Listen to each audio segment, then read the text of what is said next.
Hey everyone, welcome to the stream. I'm Chelsea Valinsky. I am a store manager out of Aurora, Illinois, and I'm stoked to be your host today. We've got a really rad time for you all. We have Russ Pope on. He is an artist and brand founder of Transportation Unit. So we get to chat about his brand that's now available at Zoomy's and some of the art pieces that he's created for the Zoomy Stash.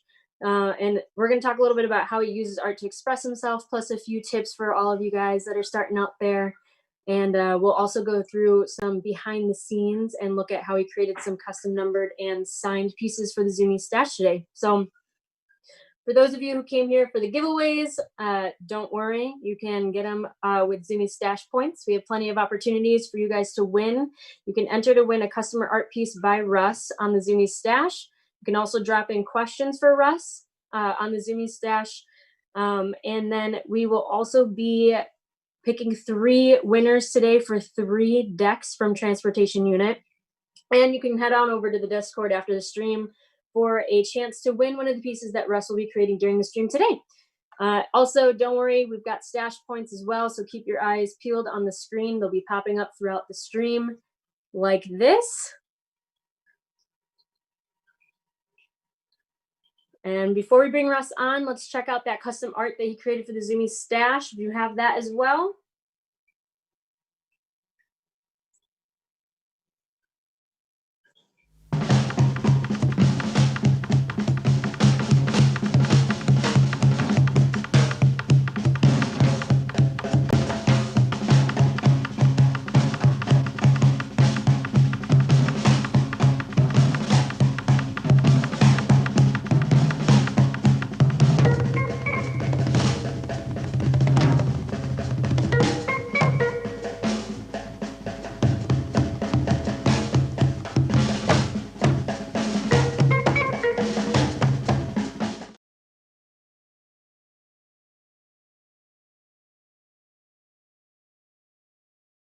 Thanks so much for joining us today.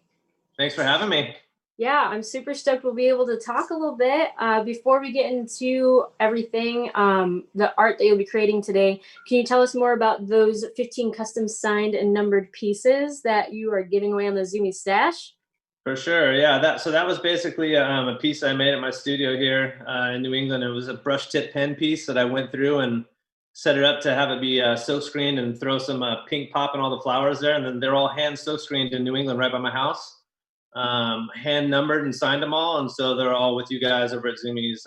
It's a short run, a closed run they call it, of 15. So there's only 15 of them anywhere in the world, and they've all, like I said, all been signed and numbered. So they're kind of cool. So they're pretty much a big deal, is what you're saying. They can be. I do them every so often. They usually sell out real fast, so I don't usually give them away. This is, I think, the first time I've ever given prints away like that. So yeah, they're that's cool. Awesome. It's So big thing. They're cool. Well, thank you. That's super awesome. Yes. There's only 15 of them, so I would find them to be pretty exclusive. So, can you tell us a little bit about what you're making today during the live stream? Yeah, definitely. So today I brought, I'm going to make 30 postcards. So I have all these postcards that have my crappy art on them. And then the back side's all blank. And then I'm going to be making drawings on them. And then we're going to collect, I think, 30 names against them. So I'm going to make a drawing live tonight, address it with your address with one of the 30 people. We're going to collect the 30 names, going to stamp it and send it. So it's like, I like doing postcards. It's a cool thing to do, to send real mail to people. And I still think it's wild that for 55 cents or whatever it costs for a forever stamp, that somebody will hand carry this thing across the United States of America and put it in somebody else's mailbox. Anyway, so we're going to do that.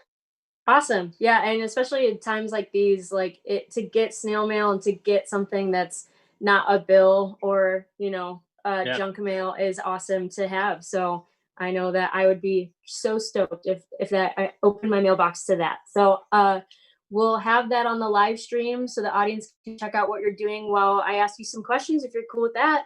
It's perfect. Perfect. I'm going to draw while you guys do that. Perfect. Or while you do that, rather. So let's talk a little bit about you. Where are you from? How old were you when you started creating artwork? Yeah, so I'm basically young me. I grew up in Salinas, Santa Cruz area, so Northern California. And then halfway through my life that I've lived so far, I moved to Los Osos, which is Central California, and then spent the 12 years before I moved to New England in Laguna. So most of my life I spent Northern and Central California, and then the last 6 years I've lived in New England. And I started drawing when I was 5.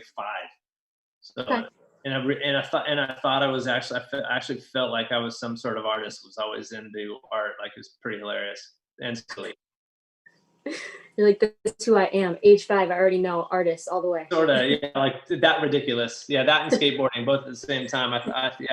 Art making skateboarder at 5, which is, now that I think about it, it's super ridiculous. Yeah, no, it's awesome. Would you say that, because I read a little bit about, your history as an artist, and would you say that skating is what helped you with your art, or would you say that art is what led you into skating?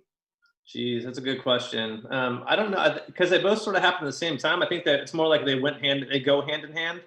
And especially now, one will get ratcheted up and be more intense than the other here and there. But they both have been real nice compliments to each other, because I'll travel to Tokyo for an art show, and I made great skateboarding friends that showed up because they knew me through skateboarding if they didn't know my art in Tokyo. Mm-hmm. And then I wound up making art friends there too. So I go back to visit the art friends, skateboarding friends show up. You get to go do art stuff, and afterwards you get to go hit the streets or the parks or drive through, greater Japan and see the spots. So between art and skateboarding, it's kind of taken me everywhere. Yeah, no, that's awesome, with a lot of adventures and stories to tell. So nice. Can you tell us a little bit about your process, or how you approach something like today's live stream? Yeah. I mean, process for me is typically, it's tough in COVID times, right? So I feel like what I do is almost, it's kind of reportage, So I go out and I see what's out and about in the world, take photos of it, make drawings of it. I always have a sketchbook with me. I bring back my favorite drawings or photos, and I make more drawings when I get back. And the stuff that I like a whole lot becomes paintings. And then every so often, somewhere in between the drawing to the painting, I'll have a drawing that I think might be a great board graphic too. So I'll set all that stuff aside. It's usually I don't usually sit down for a season of board graphics. I kind of peel them off as I see them, think they look cool. Does that make sense? Yeah, no, that's awesome. Would you say that you've ever done anything where people kind of dictate what you should be drawing? Okay, so that's a good question too. So graphic designer, right? As and this is such a crappy thing to say because people who are really into graphic design love this, but I feel like it's a little bit of being a short order cook, Mhm. and so I've kind of been fairly averse to that. I've never wanted to do that sort of thing. So even my commercial collaborations usually go with kind of go like, what do you want me to do? Yeah, you want me to do that? Cool. I'll do that for you. I'm going to send you 3 versions that might potentially work on said product. You can use one of those, and if you don't want to use them, it'll be over. So I'm not really a great direction taker when it comes to art. Okay. So if I can we do it, but challenge some, I prefer not to. It's kind of like my deal. Like if you want to get down with it, great. If you don't, it's totally cool. I understand, but I'm actually not going to make the adjustments for you because this is my art, not yours. right, right. No, that's Sounds totally naughty. understandable. Yeah. And also too, I forgot to mention if anyone has questions for Russ, you guys can drop that into the Twitch chat for a chance to win a deck from Transportation Unit. And then if you guys have a little bit of ideas of what he should draw, I mean, you could do that too. But you heard from the man himself that he doesn't take direction very well, which is okay. Art But is I free did put that flowing. out there. I said, hey, if somebody has something funny, if you want a donut eating dog or something, let me know. And if throw it in there. If I see something that looks cool, I'll let it rip. But forgot to talk about too. I also made some signed and drew in some books. I have this hardbound book with illustrations in it. So there's 15 of these coming your guys' way too. So this is another thing that people Awesome. will be able to get a hold of. That's awesome. Cool. I would love to. I'd love for people to be able to win that as well. Nice. How did your love for art develop into the brand that is Transportation Unit? And can you tell us a little bit about the brand for those who maybe aren't familiar with it? Yeah, I mean, maybe I'll start with just what the brand is, right? So transportation, the name transportation is literally transporting a unit of art to people. So it's and also it can be a form of transportation. It's a skateboard, right?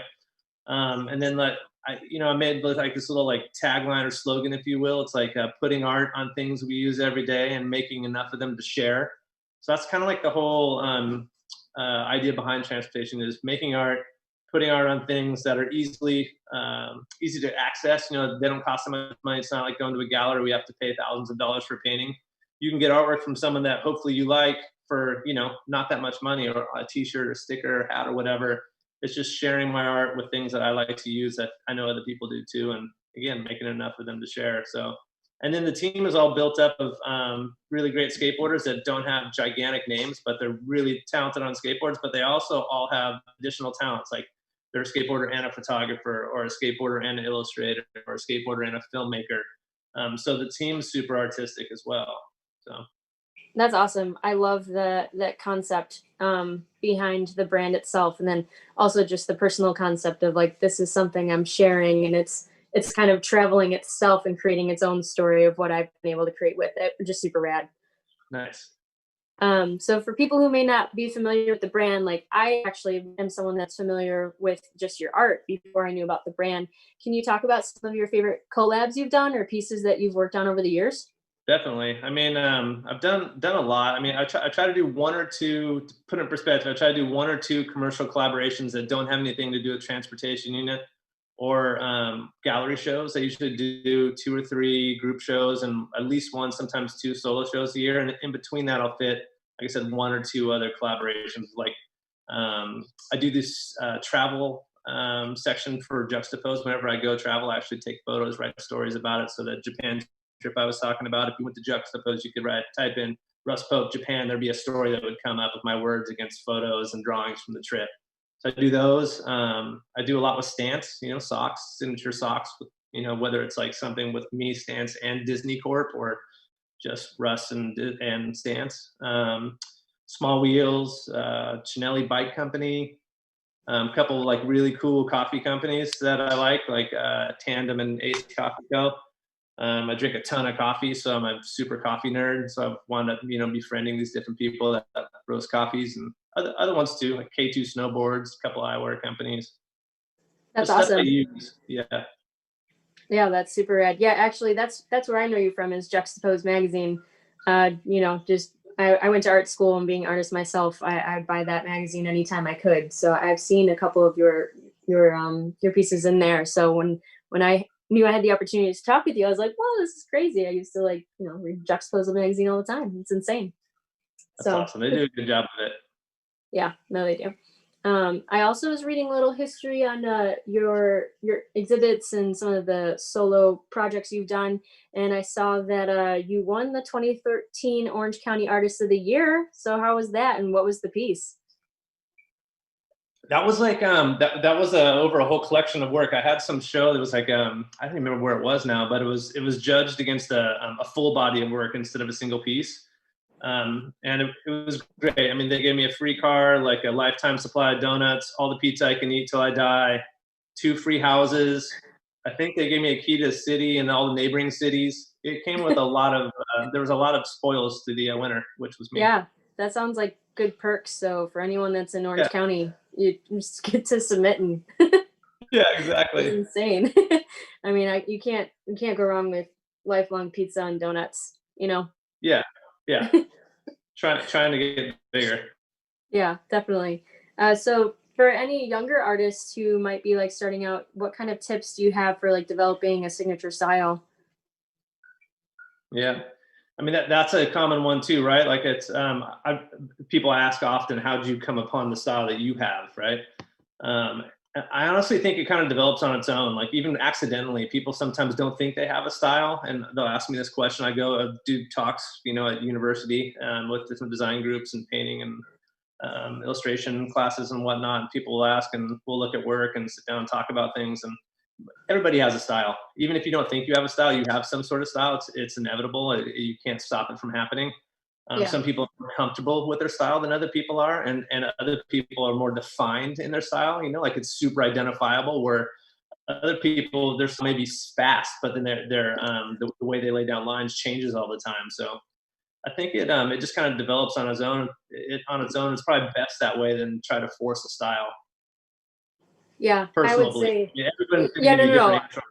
Yeah, definitely something I'd agree with, just from like personal experience, but as well as like having other close friends that are also artists that have, I've known people that it takes years for them to like really get confident and comfortable in their own style. I know it's something that I still struggle with from, an art to art basis, depending on whatever project I'm doing. So, I think that the things you've said of developing a signature style is so pertinent, as well as like just practicing and keeping yourself going and pushing yourself even when you are discouraged is super huge too. that point I think is kind of that is the point. That's the most important one. Practicing and keeping going even when you're discouraged. Because again, that's another thing that I share with people all the time. There are so many times when I know that I want to be making artwork, and either I'm tired, I don't feel like it, or I'm in a funk for a couple of days. And the art muscle is like any other muscle. You have to work it out. So sometimes you just have to put on some music and go, hey, I'm going to go in there for studio, wherever your space is, coffee table, outside in your front porch or in a park or whatever. I'm going to spend an hour making art. I'm not going to trip on it. I'm just going to do what I do. It's going to work itself out or it's not. And even if it doesn't work itself out, I'm not going to get hung up on it. And eventually Right. it'll flip. And for me personally, it never lasts longer than 20 minutes. Like I get through a couple songs, and all of a sudden, next thing I know, because I haven't been tripping on it, like everything starts grooving and it feels good. It sounds super hokey, but it's been consistent for me forever. And when I talk to other people, I think they have a similar experience. Just not letting yourself get too concerned with things. Sometimes letting it go, and then just making sure that it happens regularly, right? Like even when you don't feel like it, if you want to get better at making art, you have to make art regularly. Right. Yeah, I'd probably say it's definitely, there's a lot of truth in just almost like having the anxiety of starting, but once you make yourself do it within the next couple minutes or however long it takes, you said for you it's 20 minutes, you're grooving, like you're Yeah, good, you're going. So 100%. definitely. So I have just one last question for you before I start grabbing audience questions while you're drawing. But Yeah. I read that you really like to frequent punk shows in California. So I'm curious, what was your favorite show you've ever been to? Oh man, there's been a lot, but I mean, honestly, like Circle Jerks, maybe Exploited, Dickies, RKL, Ill Repute. I mean, even Bad Religion, I feel is like pretty hokey now. But when they weren't hokey, when they were first starting, they were still like truly punks, and those were great too. There was a lot of shows that happened, and they almost all cost nothing, and where I lived in California, there was a lot of venues that had, you know, like Grange Halls and the Red Barn and places that kind of famously had, you know, the birth of some punk, you know, not Right. like Yeah. 77 style punk, but that, you know, 80s punk.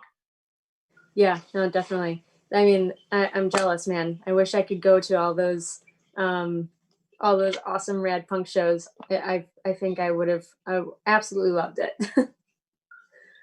All right, so I have They're some great. questions from the audience. If you are Yes. down to answer Sure. some of Oh yeah, those, do it. perfect. Might have to get a So chicken too. Someone wants me to draw a shredded chicken. yes, shredded chicken and something Halloweeny. So maybe you could do some Halloween chicken. Yeah, So exactly. I'm going to pick this. I'm What gonna was your pick out the most Halloween one difficult? while you guys ask me a question. Okay. What was your most difficult piece you've ever made? Whoa. Uh, most difficult pieces I would say are always outdoor murals. So outdoor murals, indoor ones are tough too. Outdoor ones are even tougher because you're dealing with elements and people. You can't control the people. So if you're in a busy area, I've literally had like worked on a 3-day mural one time that I think it was 38 feet long by 12 feet high. And the crazy thing is you have these nice people that want to come by and ask you questions and interact with you and talk to you about, engage you about your artwork. But really you've got this ginormous piece, you know, painting you have to do. It has to be started and done in 3 days. You would never make a piece that big in your studio and only spend 3 days on it. So it's a Right. lot of pressure. It's like 3 days to get it right because you can't leave it looking like crap. You know, like that sucks. Like you leave and you know you left a really lame piece of art there, so it's got to be good. So those are the hardest ones. Doing big work outside because that's the pace at which you have to make it is like so accelerated, and then just having to deal with people. Like be nice enough that you don't want to be a dick, but like not so nice that you don't get any work done. Yeah, right. It's like I'm stoked Yeah. that you're talking with me, but also I kind of need you to go away. Usually wear big headphones, big can phones, you know, that way Yeah, people know right. kind of like in a space. Yeah. Yeah, that it's very apparent that Yeah. you're in the Try to zone. be anyway. Yeah. Yeah. Okay, I've got a couple others that are popping out. Yeah. How has your style evolved over the years? That's a good question. Yeah, it is a good question. It's I don't know. The style evolving is kind of like it's a little bit. It's not that glamorous. It's just kind of it's been a slow evolve. Like I think if you look at the stuff I made 25, 30 years ago, it's similar. You can see the lines and it's brief and it's intentional. Spot colory, you know, like kind of bold black strokes, things like that. But it's evolved. I think it's gotten more sophisticated. I feel like I'm better at making art than I was before. You know, art from 10 years ago, I don't think is as good as the art I make today. Or 5 years ago, even like so, that's encouraging to me. Like Mm, that, I can look back. For me, I feel like I'm progressing. You know, so I feel like it's the right. same style, but just more refined. Maybe it's tighter, or maybe the content's gotten smarter. The delivery, you know, like maybe I'm better at getting an idea or a thought or a feeling across than I was 20 years ago, you know, Yeah. if that Yeah, makes it's sense. that no, I mean it's that daily practice that you talked about, Yeah. or pushing yourself when you felt like you didn't. I feel like you're going to evolve regardless. Nothing's constant. You're always going to change. Your style will probably always change, but it will have notes to who you are as an artist. So, but it's For exciting sure. to look at past artwork and be like, wow, I've grown from that, or like now I've evolved a little bit. So, were you naturally good at drawing, or did you have to Chicken. master and practice it? So whoever asked for the chicken, there's your chicken. Oh, heck yeah. Okay, sorry, keep going. Oh no, you're good. One of the questions from our viewers is, have you always been really good at drawing, or is it something that you had to practice at or study? I did both. So like I felt like I said when I was honestly the story goes like this. When I was 5, we had this assignment when I was like it's so you're kindergarten, you're the little teeny person, right? And it was Easter time, and I remember so clearly the teacher asked everyone has to draw a rabbit, so I drew this rabbit, and my mom came and picked me up from school. She handed my hand to my mom's hand. My mom took my hand. They handed the piece of paper to my mom and said, "Russell's a wonderful artist. Look at the amazing rabbit he drew." And I was like, "Oh my God, I'm an artist!" And so that was it, you know, like. So I just spent time trying to get better, and it was like drawing was always easy because drawing, it's like I keep it simple. Like I use pencils and pens and like some of the most rudimentary like things that you can have them in pockets wherever and lay things down on a train and a plane while you're walking. Drawing's really wonderful in that way, right? Painting came later. Painting didn't come until like maybe started painting in junior high. I had an uncle who was a painter, so he taught me how to paint with oils. And then when I got into high school, they still had independent studies courses, so I signed up for these independent studies like art courses, fine arts courses. And I did study after, you know, further education for fine arts. So okay, rad. So That's study, awesome. practice, all of it. Yes. Yeah. I think the thing that was the most important though is the work. Like I don't think I needed the school. It was cool. I'm glad I did it. It was better for the art history and things like having access to models to be able to do like life drawing and stuff that helped me get to be a better fast drawer. You know, like be able to capture someone's essence in 30 seconds or less. You know, Right. It's a cool skill to have. Yeah, definitely. Would you say your favorite medium? Oh no, I definitely think that answers the question perfectly. But Okay. would you say that your favorite medium is oil or your everyday utensils of pencil and pen or whatever it is that you can find? Well, and I don't paint with oils anymore, although I did learn how to paint with Okay. oils with my uncle. I quickly moved to acrylics just because of the speed that you can work with acrylics. I use it all. So I paint almost every single day, and I draw. And for me, it's a process. It almost always starts with drawing, unless I'm in the middle of, you know, if you're working on a big solo show, a solo body of work, and you're 4 months into this thing and you've got 10 different paintings going and 10 that are piled up. Sometimes you're so in the painting groove that there's no drawing that happens, and it's just straight to paint. But usually I call it my out that time lapse that we shared this, you know, early on in the show for the 15 prints. I'll do those and I'll share them on my Instagram, and I call them morning workouts. I'll come in somehow. It's how I start my studio session on. I'll turn on music and for 30 minutes I'll just do whatever comes out and capture it in a time lapse. So that's my warm up, and then I'll get right into painting after that. And if I'm not in my studio, I don't typically paint. Sometimes I'll bring watercolors. Like if I'm traveling, we did a trip to, you know, I did a story for Monster Children right in Moscow, and I took watercolors. So I actually did like on the spot, like out in the wild, like watercolors and drawings. But usually if I'm on the go, it's drawing. That's awesome. Yeah, I have a love-hate relationship with oil and acrylic. I paint with oil mostly, but acrylic, like you need to know what you're putting down before you put it down. Whereas oil, at least like you can go in and kind of fix things over time and manipulate whenever you need to. But yeah, acrylic, it's like you better have a game plan. Super true. I agree with you. I think the acrylic thing, it is more of you're better off if you know what you're getting after and you know how those materials feel.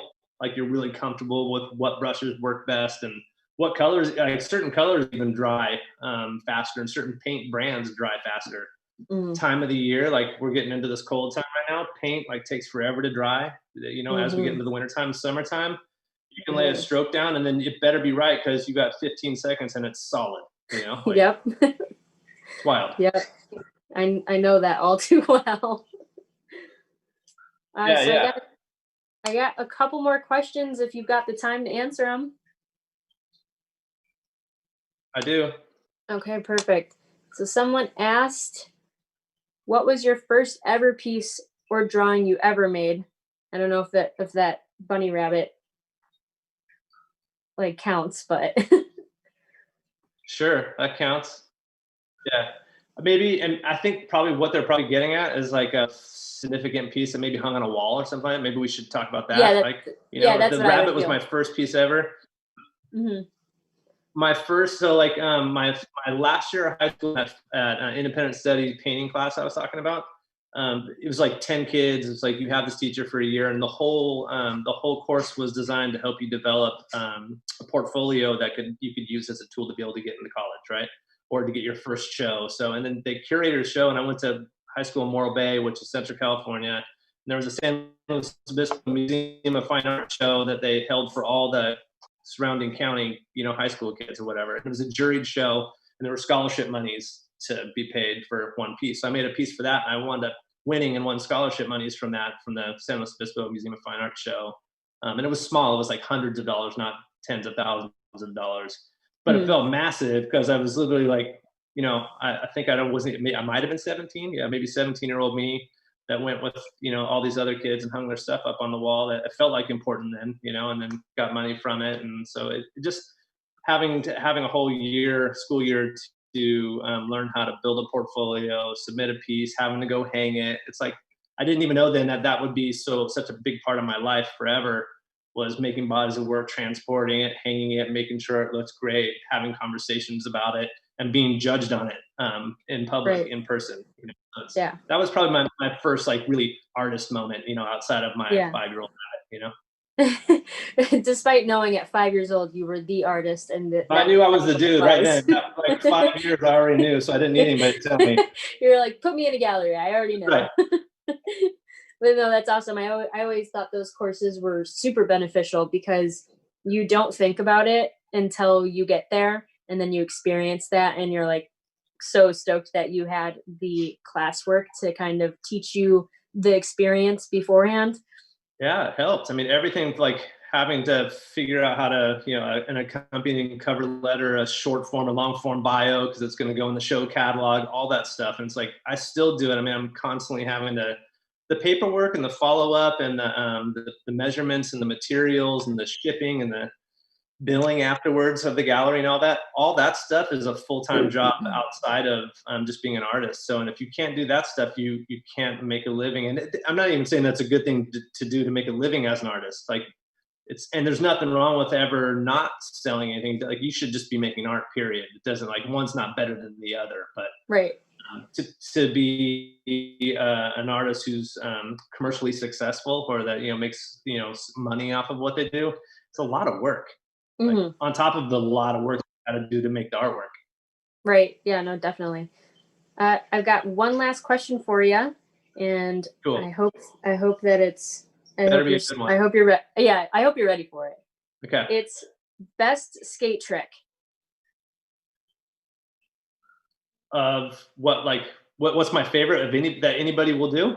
I guess maybe what's your favorite to do, and what's your favorite to see done? I'm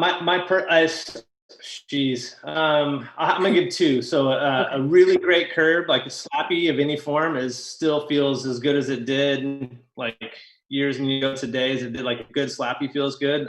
Laying down a really good hard fast Smith grind where you hear your rail hit on a really nice piece of coping on some sort of transition, that's probably my best feeling, like just a hauling ass frontside Smith.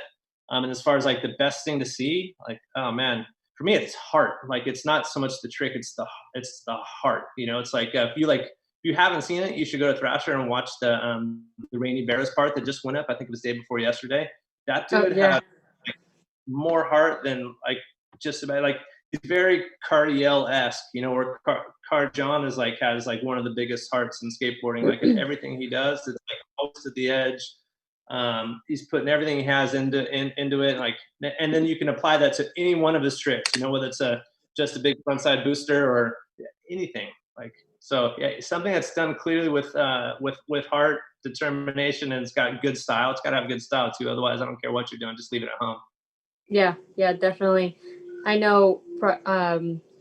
When you explain heart, like the one video that I always think of is Jaws versus the Lion 25, I think, when he lands that staircase, and the video is just the attempts that he's gone to do it, and then he finally lands it, and you're like, man, he's got so much dedication to that. It's awesome. Yeah, there's heart and beauty. It's like, you know, like Cardiel Sight Unseen or anything like that, or the Gon's video days, just looking so beautiful on a skateboard, like being the most talented skateboarder there is. You know, like you could make a nice list of things that are like must watch homework for people, like just as instructionals of how to look great on a skateboard. Yeah, which is also subjective. Somebody else is going to think that my picks are lame and theirs are best, and no one's wrong. So. Maybe that'll be the next live chat. We just talk about all the best video clips that you have to watch. Oh yeah, let's bring it too. Let's bring the clips and show them. Perfect. But yeah, Day, the best one up right now that you can see that's contemporary and new is that Rainy Bears one. So go watch that. Yeah, no, I definitely will. So, but I think we've answered the people. I know that I'm super stoked that I've been able to talk with you. I figured I'll let you go so you can do your thing. But before we do, I do want to Cool. bring up those decks from Transportation Unit because we're about to give away 3 of them. So we can see those real quick before I announce the winners. Perfect. So I've got 3 winners that won those awesome decks. The first winner is going to be at Almighty_Jerome. The second winner is at Dogman Jr. Yeah, Dogman. Yeah. And then that third winner is at Taliana03. So congrats, guys. I hope you're stoked as heck to get those decks. Thank you for providing those. That's super awesome. You're welcome. Postcards coming in the mail to some of you soon, so keep an eye on your mailbox. Yeah. If you guys didn't win a deck today, you still have plenty of opportunities to win. I'm stoked that you're sending those postcards by hand, which is awesome. Like it's just that it's that salt of, personalization. I love it. So if you want to have one of these postcards mailed to you, all you have to do is head over to the Zoomy's Discord now, and we'll be dropping the link over in the chat. And all you have to do is drop the name of an artist that is currently inspiring you in the hashtag art contest with Russ Pope channel by midnight tonight, Pacific Standard Time. Or head over to the Zoomy Stash to enter the sweepstakes to win one of the 15 signed and numbered pieces created by Russ that he's working on today. So Russ, thank you so much for taking the time to chat with us and to share your artwork. I'm super stoked I got to talk with you, especially, like I said, just being able to grow up looking at your art in Juxtapose magazine. The fact that I was chosen to talk to you today was so exciting. So yeah, super appreciate it. Thanks for asking the questions, and thanks for everybody who got on and asked questions too. And I hope the chicken request and Halloween one saw what they got. So yeah, thanks for having definitely. me. Yeah, of course. Do you have any last words for everyone watching? Only one. I think it's probably the most important one is don't blow it. Go vote. If you haven't registered, go register. The most important thing is though, get out and vote. And there's lots of candidates to choose from in the Democratic Party. Just make sure you choose from one Democratic candidate when you do go vote. Yeah, there's 70 options, right? So just vote for the Democratic option. Big options out there. Let's have a healthy, safe world, right? Yeah, definitely. I hope November 3rd is a celebration for the most positive outcome. So thank you, Russ, again. And if anyone wants to learn more about Russ and his art, go follow him on his Instagram at Russ Pope, or check out Transportation Unit and Zoomies.com. Thanks again for hanging out with us during the live stream. And don't forget, the election is happening. It's, again, like Russ said, don't blow it, guys. November 3rd. If you're not registered, pop into a Zoomy store. We can get you registered. If you are able to get out there and register in your local communities and get your friends to register so you guys can vote. So other than that, thank you, everyone, and have a great weekend.